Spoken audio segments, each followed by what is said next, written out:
The room is empty, yet the map keeps moving. In 1937, a royal commission tries to redraw 67,000 square kilometers, while a general strike freezes the streets. Their lines do not follow slogans. They follow ports, rails, and harvests. Coast and Galilee to a Jewish state. The hill spine tied to Transjordan for an Arab state.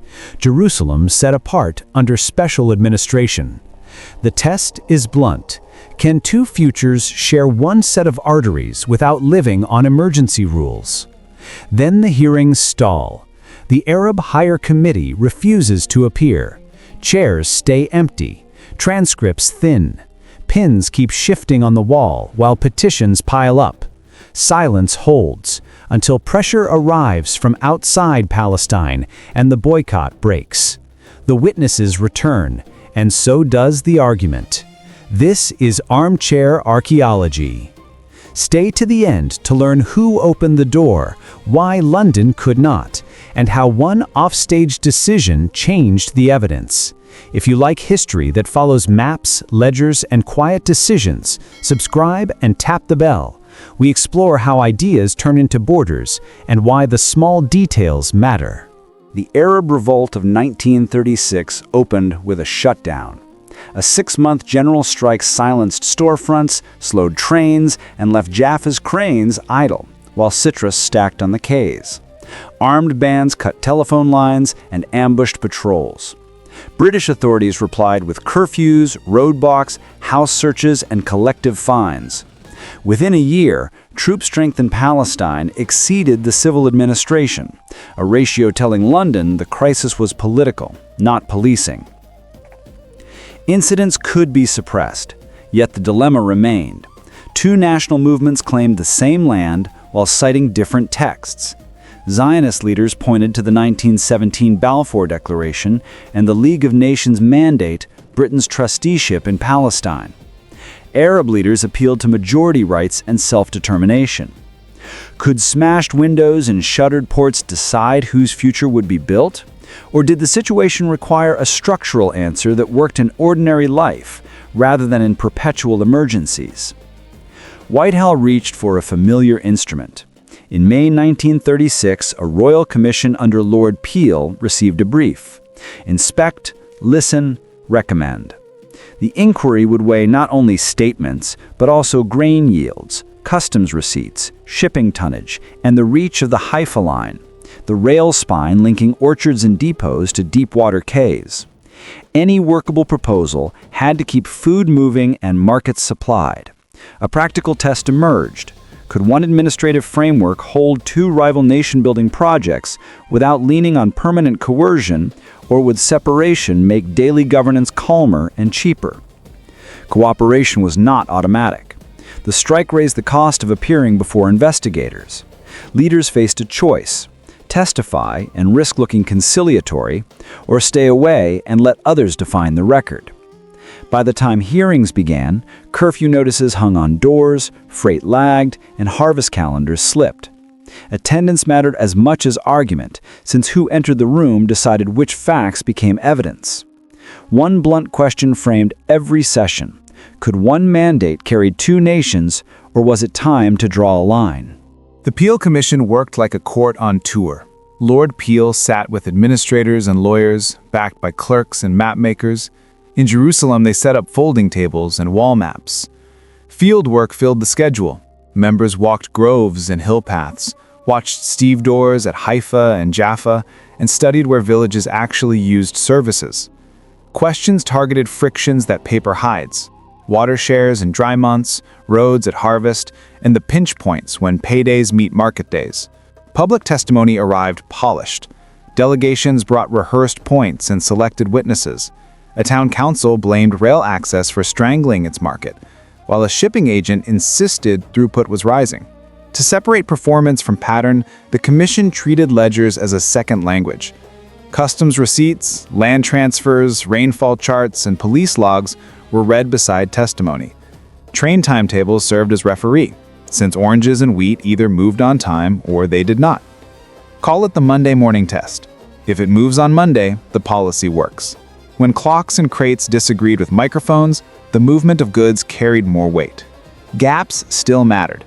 The Arab Hire Committee's boycott left empty chairs and missing strands in the record. Cross-checks tried to limit distortion. If a tariff was blamed, port receipts were scanned for a matching dip. If a village said a new road cut it off, maintenance logs and ambulance times showed whether delays lengthened. Commissioners paced routes, counted bus stops, and timed a freight run between Jaffa and Haifa during the citrus peak to see where schedules slipped. The map changed only when numbers and footsteps aligned. By fieldwork's end, confidence settled where maps, ledgers, and tracks converged.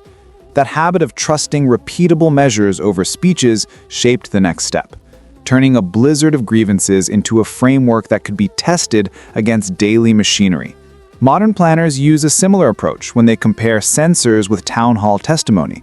Evidence must match motion before it earns a place on the map. Quick pause for something made for curious minds. We designed the Ancient Secrets mug, Armchair Archaeology Edition, as a little nod to those Monday morning tests and quiet clues. If a good map and a warm drink help you think, it might be your new desk companion. Hearings produced a tangle of claims. Farmers argued that tariffs erased margins. Municipal leaders warned that immigration destabilized councils. Police reported that convoy duty drained manpower. Pulling in every direction at once could not produce policy. The commission needed a rule sturdy enough to survive both the street and the ledger. Minority protections inside a single framework had long been the default remedy, yet by 1936, trust was shrinking rather than expanding. A functional lens asked what keeps a state working day to day. The notes kept circling the same threshold. A viable state needs a port to breathe, a rail spine to circulate goods and people, and an arable belt to feed its towns. Where those three align, authority can finance itself and enforce calmly. Where they do not, services falter and force spreads thin. This checklist reoriented the map from slogans to systems.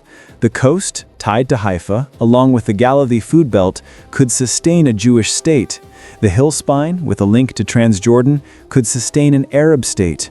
Jerusalem, entangled with sacred obligations and overlapping jurisdictions, fit neither sphere and required separate treatment. In plain terms, ports breathe, rails circulate, fields feed. Miss any one, and force bleeds into daily life. Separation brought its own risk. Tariff walls and broken corridors could strangle the markets needed to calm tempers. The prescription paired political separation with an economic union that kept common customs, coordinated currency, and guaranteed transit. Freight would keep moving even as flags changed. Precedent helped sell the idea. Ireland had split political authority, while shared systems kept daily life running. The analogy was imperfect, yet it offered a practical template.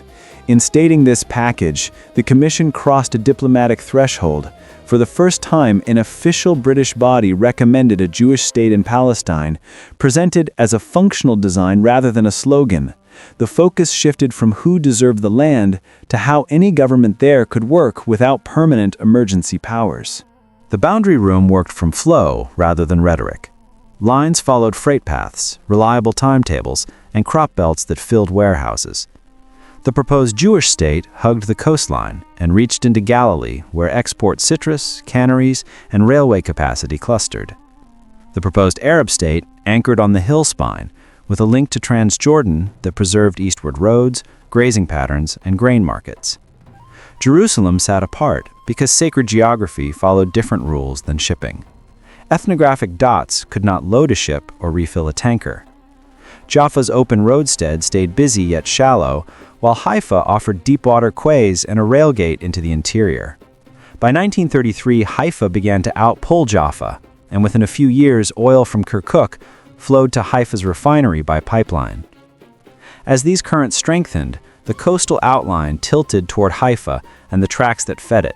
Seasonal surges on the Haifa lines shaped several bends, keeping spurs and packing sheds on the same side of a future customs barrier, so trains ran without new inspections. Clean geometry rarely survived contact with settlement patterns. Villages overlapped along wadis, and mixed communities dotted the Sharon Plain. A straight cut would strand markets from wells and depots. Patrols needed ridges rather than culverts, and bread vans could not travel under escort every morning. The draft therefore detoured to capture a bridge here, a wellhead there, and the shed rows that stitched villages to nearby depots. Each kink solved a practical problem of fuel, food, or police reach, the small mechanics that decide whether a line holds in ordinary time, as well as in crisis. Numbers gave the pencils their nerve. Port capacity, wagon turnaround times, axle weights, and crop maps were read together, then checked on the ground.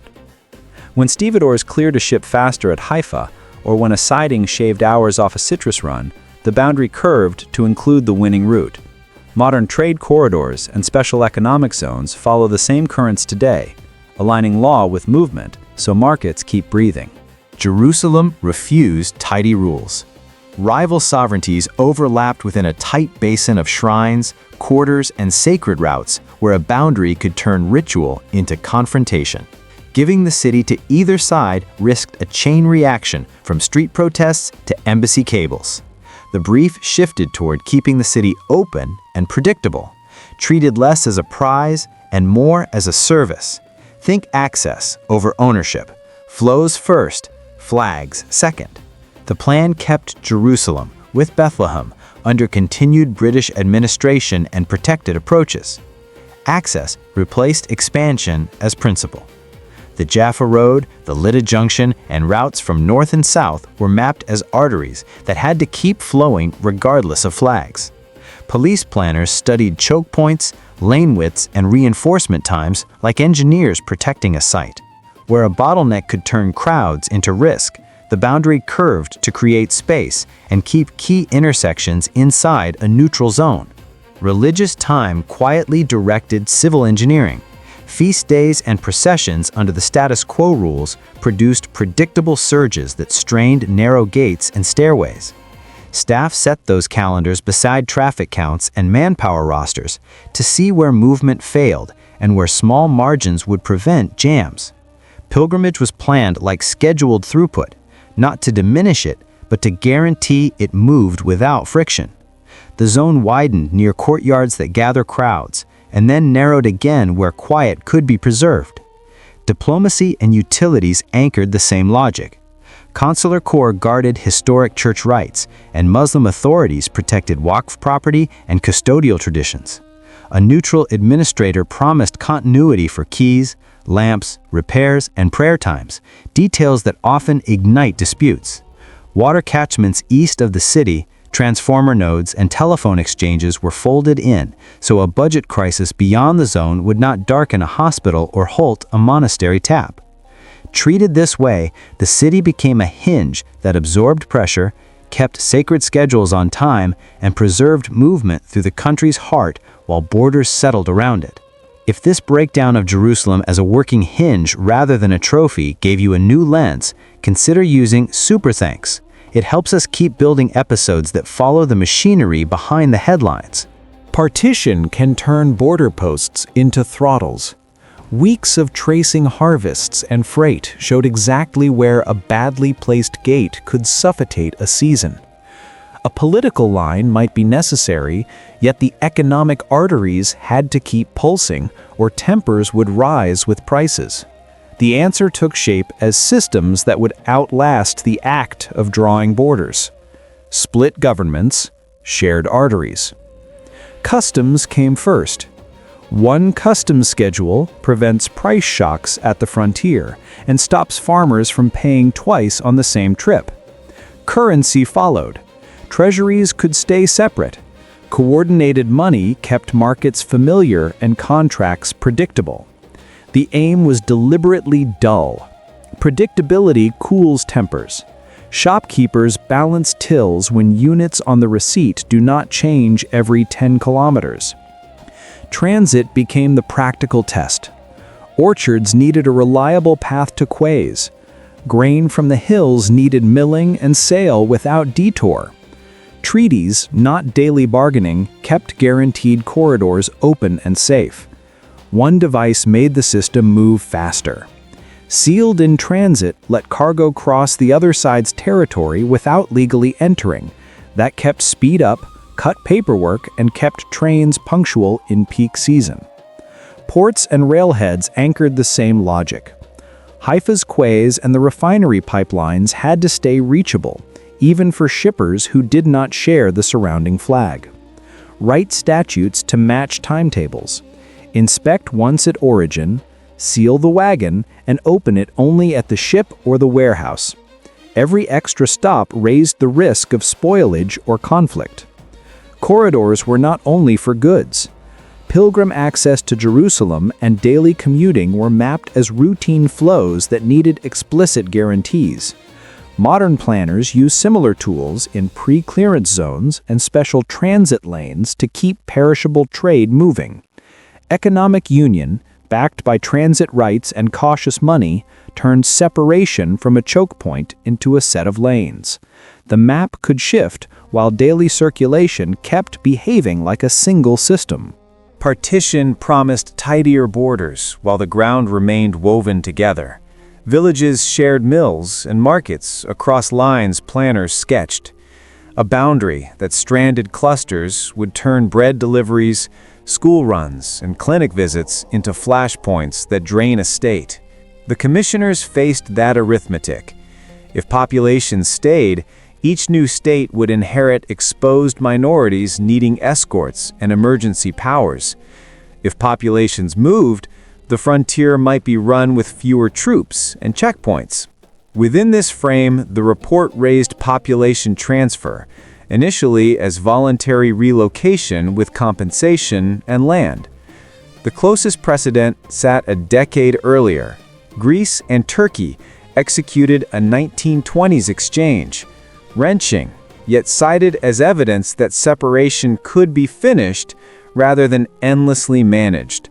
Finance officers priced the options: permanent garrisoning, convoying harvest traffic, and duplicating services on both sides produced a recurring bill. Organized relocation front-loaded costs, then tapered as housing and farmland settled into use. Arithmetic could not close the question. Physicians warned that uprooting families would seed long trauma.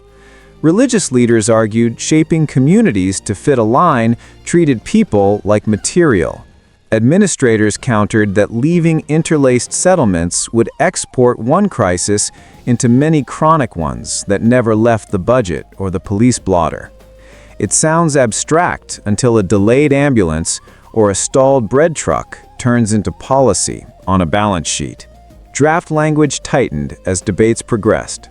Voluntary transfer appeared as a recommended tool. A further clause allowed compulsion if voluntary measures failed and if partition's viability depended on it. It came paired with compensation and resettlement promises. The same document that measured harvest tonnage and train punctuality now weighed police powers against neighborhood life. Numbers met people. Reactions split. Some Zionist leaders saw a route to a map that could be defended and serviced.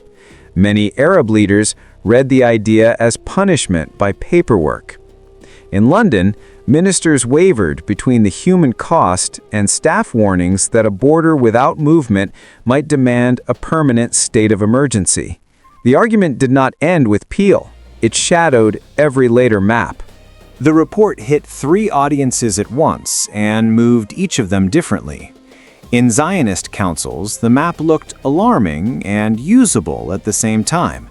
Territory was smaller than many hoped, yet it came with a coastline, Haifa's quays, and a slice of Galilee that could sustain growth.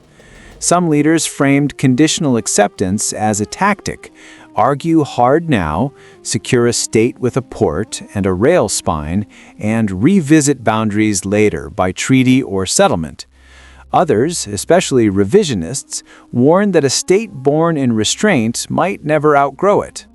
Language about transfer sharpened these divisions, since it hinted at a route to defensible lines if politics later allowed. Across the aisle, the Arab Higher Committee rejected partition as a matter of principle. Unity of the country outweighed every cartographic compromise. Acceptance would concede the national claim and normalize a project they opposed. The proposed special zone for Jerusalem looked like a recipe for unending British control. Talk of population transfer felt like a threat wrapped in arithmetic, especially for villages near the proposed frontier. Publicly, the line held firm. Privately, the cost of silence rose as hearings advanced and transcripts filled without their voice.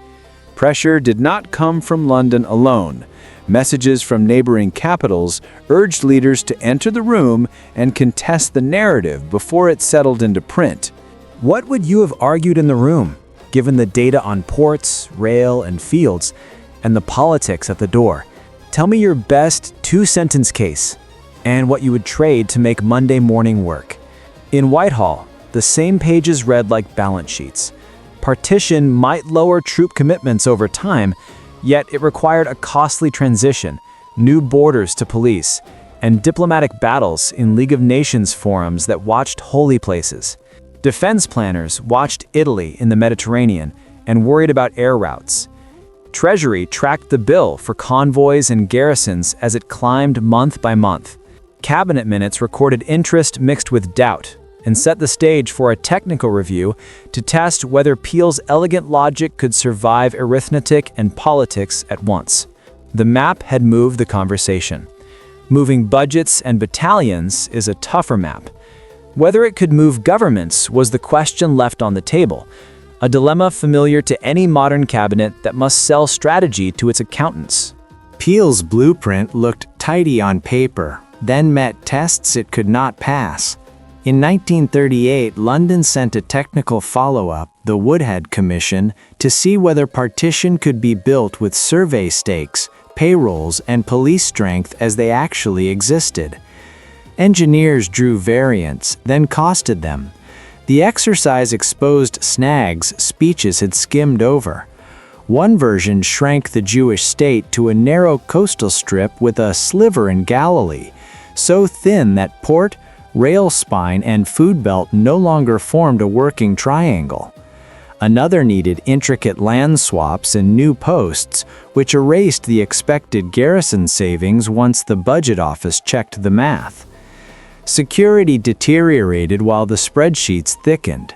The Arab Revolt entered a harsher phase. Sabotage hit bridges and tracks, and convoy duty drained the manpower needed for ordinary policing.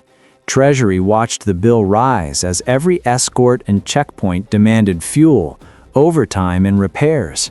The Foreign Office looked beyond Palestine to Italy's posture in the Mediterranean and to the air routes that threaded the region. A plan that promised fewer troops later sounded weaker in a year when every battalion already had 2 jobs. Woodhead also drilled into the question of moving people. Large-scale transfer, which Peel had treated as a possible tool, was judged impractical at the size required. Housing, land purchase, and the logistics of relocation outstripped what the mandate administration could stage without breaking other services. The verdict used careful language and carried a blunt message. Partition as drawn was not feasible with current means. Cabinet minutes recorded interest draining away. Feasibility doubts, rising violence, and the shadow of war in Europe pushed policy the other way. Early in 1939, the government pivoted to the White Paper, limiting immigration, envisioning a single state after a transition, and shelving partition. Peel gave later maps their grammar, but 1939 let arithmetic and geopolitics edit the script. Shelved plans rarely die. They become templates that later committees reach for when the same problems return with new faces. After Peel, the mandate stumbled through the 1939 White Paper, wartime austerity, and renewed violence. Even as policy shifted, the grammar of 1937 lingered in files and habits of mind. Ports first, rails second, food belts third. Any design that failed that checklist began to wobble the moment someone traced it against a freight table. By 1947, the file sat on the United Nations desk. UNSCOP toured farms, depots, and towns, listened to rehearsed speeches, and checked claims against ledgers and timetables. Refugees and post-war politics made urgency unavoidable. Yet the engineering constraints were stubbornly similar. A Jewish state with coastline and a share of Galilee meant export income and a rail spine that could carry it. An Arab state centered on the hill country tied naturally to the Jordan Valley and to eastward markets. Jerusalem appeared again as a special arrangement, framed less as a prize and more as a service to global congregations in fragile diplomacy. Numbers nudged the pencils in familiar ways. Tonnage favored Haifa and the routes that fed it. Mixed settlement patterns forced dog legs and narrow corridors to keep wells, bridges, and packing sheds tied to their markets. Economic union returned as a hedge against tariff walls that might turn every delivery into an argument. Drafts that promised frictionless sovereignty slowed when someone asked how grain, fuel, and workers would cross the frontier on Monday morning. Again, the Monday morning test decided what stayed on the map. Public rhetoric in 1947 insisted on a clean break with the past. Working overlays told a quieter story. Set Peel's outlines beside UNSCOP's, and the echoes are hard to miss. Coastal arcs, a Galilee calculus, a Jerusalem set apart, transit guarantees that kept trains and trucks on time. Another continuity lived in the margins. Who entered the hearing room still depended on choices made beyond Palestine, and those choices shaped which facts reached the transcript. The map that finally passed owed as much to logistics and attendance as it did to speeches. Closing the loop. The Arab Higher Committee's boycott did not end because Whitehall found the right words. It cracked after pressure from nearby thrones.